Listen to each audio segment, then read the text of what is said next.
राम कथाओं में रावण के वध को लेकर बहुत सारी कहानियां हैं। कहा जाता है कि रावण की नाभि में अमृत से भरा अमृत कुंड था। विभीषण श्री राम को रावण की नाभि में अमृत होने का राज बता देता है और श्री राम रावण का वध कर देते हैं। विभीषण को यह राज बताने के लिए आज भी कोसा जाता है। कहा जाता है घर का भेदी लंका ढाहे। लेकिन क्या यह सच है? क्या सच में रावण की नाभि में कोई अमृत था और श्री राम ने रावण की नाभि में बाण मारकर उसकी नाभि का अमृत सोख लिया था, जिसके बाद रावण की मृत्यु हो गई? विभिन्न राम कथाओं के अनुसार रावण को मारना एक बहुत ही दुष्कर कार्य था। वाल्मीकि रामायण से लेकर आध्यात्म रामायण, आनंद रामायण और रामचरितमानस आदि में रावण को मिले विभिन्न वरदानों की बात आती है। इन सभी राम कथाओं में एक बात सामान्य है कि रावण को ब्रह्मा जी से वरदान मिला था कि वो किसी भी देवता, राक्षस, गंधर्व, पिशाच, यक्ष आदि के द्वारा नहीं मारा जा सकता था।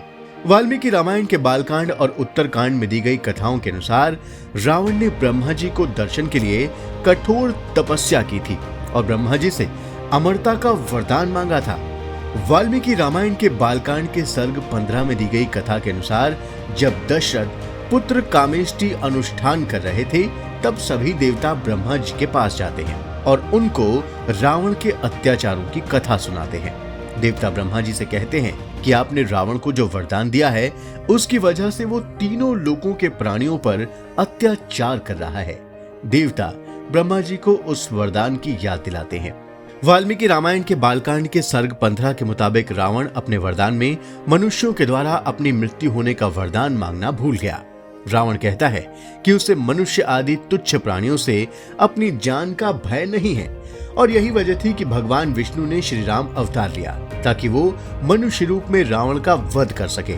इसके अलावा रावण को कई ऐसी सिद्धियां प्राप्त थी जिसकी वजह से उसका सिर कटने के बाद भी वो पुनः जीवित हो उठता था।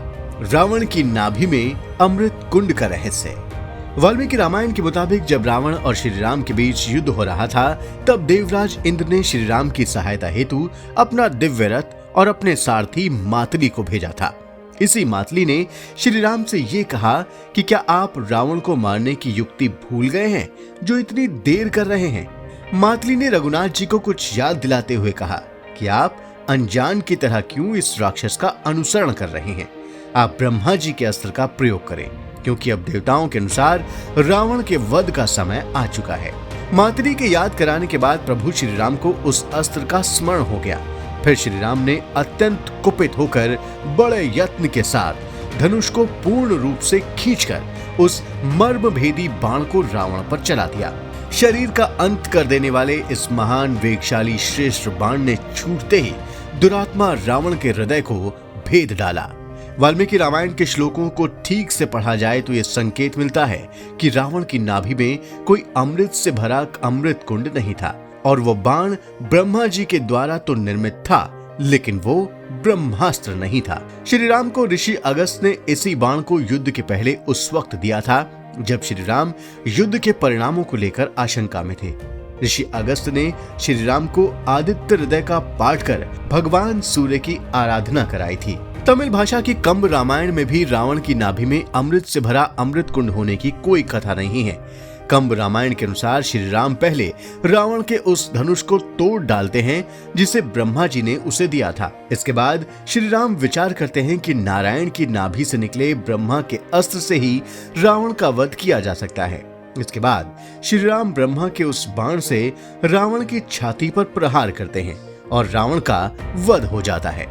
वाल्मीकि रामायण और कंब रामायण दोनों में ही कहीं भी विभीषण के द्वारा रावण की नाभि में अमृत से भरा अमृत कुंड होने के रहस्य बताने की कथा नहीं आती है।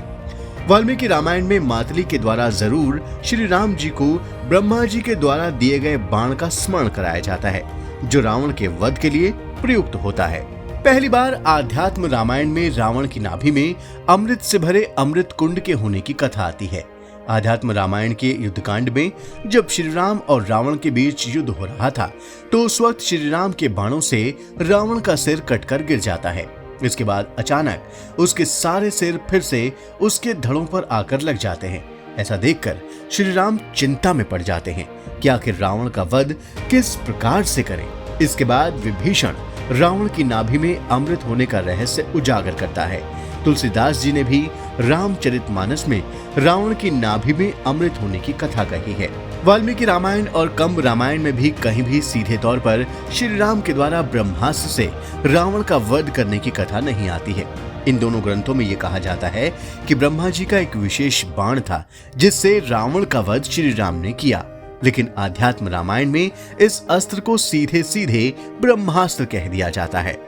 इसके अलावा जहां वाल्मीकि रामायण और कंब रामायण में रावण के वध का रहस्य विभीषण के द्वारा बताए जाने से संबंधित कोई कथा नहीं है, वहीं आध्यात्म रामायण में रावण की नाभि में अमृत से भरे अमृत कुंड होने का रहस्य श्री राम को विभीषण के द्वारा ही बताया जाता है। तो आपको क्या लगता है कि किस तरह से पापी रावण का नाश हुआ होगा? ये पॉसिबल है कि मल्टीवर्स में ये अलग अलग यूनिवर्स में हुआ हो। आपको क्या लगता है? कमेंट कर जरूर बताएं। उम्मीद है कि हमारी ये कहानी आपको पसंद आई होगी। अब आप इस वीडियो को लाइक और शेयर करें और बेल आइकन दबाना बिल्कुल ना भूलें ताकि आपको नोटिफिकेशंस मिलते रहें। और ऐसे ही इंफॉर्मेटिव वीडियोस देखने के लिए सब्सक्राइब करें द कर्मा को।